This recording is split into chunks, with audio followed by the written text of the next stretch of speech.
बिस्मिल्लाहिर्रहमानिर्रहीम। अस्सलाम वालेकुम इन्वेस्टर्स। इस मंथ के राउंड अप का आगाज़ करते हैं with a discussion on the macro economic developments और मैक्रो इकोनॉमिक डेवलपमेंट्स का एसेट क्लासेस पे क्या इम्पैक्ट रहा है और आने वाले दिनों में क्या इम्पैक्ट रह सकता है। जैसा कि हमने अपने पिछले 2 मंथली राउंड अप्स में डिस्कस किया है कि गवर्नमेंट की macro economic policy is at a clear inflection point. यहाँ से गवर्नमेंट ने एक डिसीजन लेना है कि ग्रोथ और स्टेबिलिटी की कंसिडरेशंस को कितना रिलेटिव वेट देना है। अगर हम 2025 के लास्ट 2 मंथ्स को एनालाइज करें तो ऐसा लग रहा था कि ग्रोथ को प्रेफरेंस दी जा रही है, बट 2026 के स्टार्ट होते ही it seems stability has made a come back. For example, अगर हम गवर्नमेंट के फोर्टनाइटली पेट्रोलियम प्राइस रिवीजन को देखें, जहां रिटेल पेट्रोलियम प्राइसेस डिसाइड होती हैं, वहां मिड दिसंबर और अर्ली जनवरी वाले रिवीजन में हमने क्लियरली देखा कि गवर्नमेंट ने अपने पीडीएल कलेक्शन को ना बढ़ाते हुए पेट्रोल प्राइसेस में क्यूमुलेटिव तौर पे 10 रुपये से लेके 22 रुपये पर लीटर की कमी कर दी। लेकिन मिड जनवरी वाले रिवीजन में मो गैस की प्राइस को मेंटेन करते हुए गवर्नमेंट ने अपना पीडीएल कलेक्शन ऑलमोस्ट 5 रुपये पर लीटर से इंक्रीज़ कर दिया। 31 जनवरी का जो रिवीजन पेंडिंग है उससे इस पॉलिसी पे हमें मज़ीद क्लैरिटी मिल जाएगी और वो बहुत इंपॉर्टेंट होगी, क्योंकि अब ये बढ़ते हुए इंटरनेशनल ऑयल प्राइसेस के बैकड्रॉप पे ये डिसीजन आ रहा होगा। सिमिलरली हमने ट्रेंड देखा इन द मॉनेटरी पॉलिसी, जहां दिसंबर की मॉनेटरी पॉलिसी में स्टेट बैंक ऑफ पाकिस्तान ने एक 50 बेसिस पॉइंट्स का सरप्राइज कट अनाउंस किया और उसका इम्पैक्ट सेकेंडरी मार्केट यील्ड्स पर भी आया। सेकेंडरी मार्केट यील्ड्स में मॉनेटरी ईजिंग की एक्सपेक्टेशन मजीद बिल्ट इन हो गई और 4 साल के अरसे के बाद secondary market yields single digit में ट्रेड हुई, although for a very brief period, क्योंकि जनवरी की मॉनेटरी पॉलिसी में स्टेट बैंक ने दोबारा स्टेबिलिटी को प्रायोरिटाइज करते हुए स्टेटस को का डिसीजन अनाउंस किया और रेट्स चेंज नहीं किए। बट साइमल्टेनियसली बैंक्स के सीआरआर में 1% की कमी अनाउंस कर दी, जिससे बैंक्स और सिस्टम की लिक्विडिटी में इंप्रूवमेंट आएगा। Towards the end of the month government ने एक्सपोर्टर्स के लिए भी एक इंसेंटिव अनाउंस किया। ईएफएस स्कीम का रेट 3% से कम कर दिया और कुछ हद तक एनर्जी कॉस्ट को भी रैशनलाइज किया। इन सारी चीज़ों को अगर हम देखें तो clearly there is a balancing act under way way government is trying to find the right balance between stability and growth.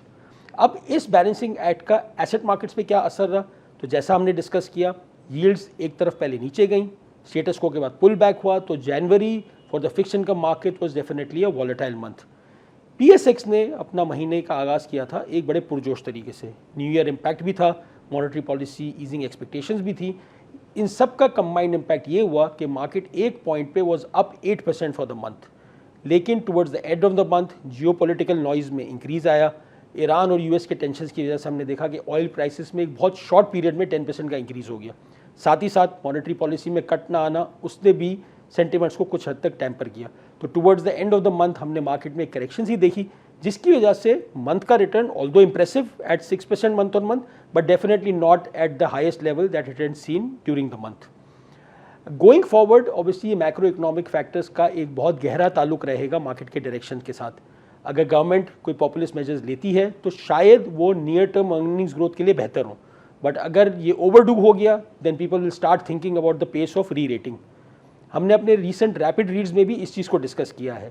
हमने मार्केट को हिस्टोरिकली 1991 से एनालाइज किया है कि मार्केट किस ट्रेजेक्ट्री के साथ आगे बढ़ी है और उसमें री रेटिंग का क्या इम्पैक्ट रहा है, और वहाँ पर भी हमने इसी चीज़ को हाईलाइट किया है कि मार्केट एक नॉर्मलाइज रिटर्न तो देती रहेगी जो अर्निंग्स ग्रोथ और डिविडेंड यील्ड से आता है, और वो रिटर्न भी शायद दूसरी एसेट क्लासेस से कंपेरेबल या ज़्यादा होगा। लेकिन मार्केट का जो एग्रेसिव बुल रन है वो ड्राइव होता है री रेटिंग से, और री रेटिंग की पेस का पूरा दारोमदार होगा मैक्रो इकोनॉमिक पॉलिसीज़ के ऊपर और वो डायरेक्शन को डिटरमाइन करेगी। So before we end the round up for the month, जैसे हम हर महीने अपने इन्वेस्टर्स को रिमाइंड करवाते हैं कि अपनी इन्वेस्टमेंट जर्नी को प्लान करें। मिड फेब से रमज़ान शुरू हो रहा है। वी फील कि इस वक्त ये रिमाइंड करवाना भी ज़रूरी है कि there is no better time than Ramzan, कि जहाँ आप ये नियत कर लें कि आपके पर्सनल पोर्टफोलियो को आप 100% शरिया कंप्लाइंट कर देंगे। आपके इस पोर्टफोलियो को कन्वर्जन करने में अल मीज़ान की टीम अगर आपकी किसी भी तरह से मदद कर सके तो we would be more than happy to assist you and you can reach out to us at any time. तो इसके साथ ही इस मंथ के राउंड अप को एंड करते हैं और दुआ करते हैं कि आपका रमज़ान बड़ा ही बारबरकत रहे, और आपसे इंशाल्लाह नेक्स्ट मंथ मुलाकात होगी। अल्लाह हाफिज़। म्यूचुअल फंड्स में सरमायाकारी के नताज मार्केट के हालात पर मुनसर हैं। सरमायाकारी की पॉलिसी और रिस्क को बखूबी समझने के लिए ऑफरिंग दस्तावेज़ात का मुताला कीजिए।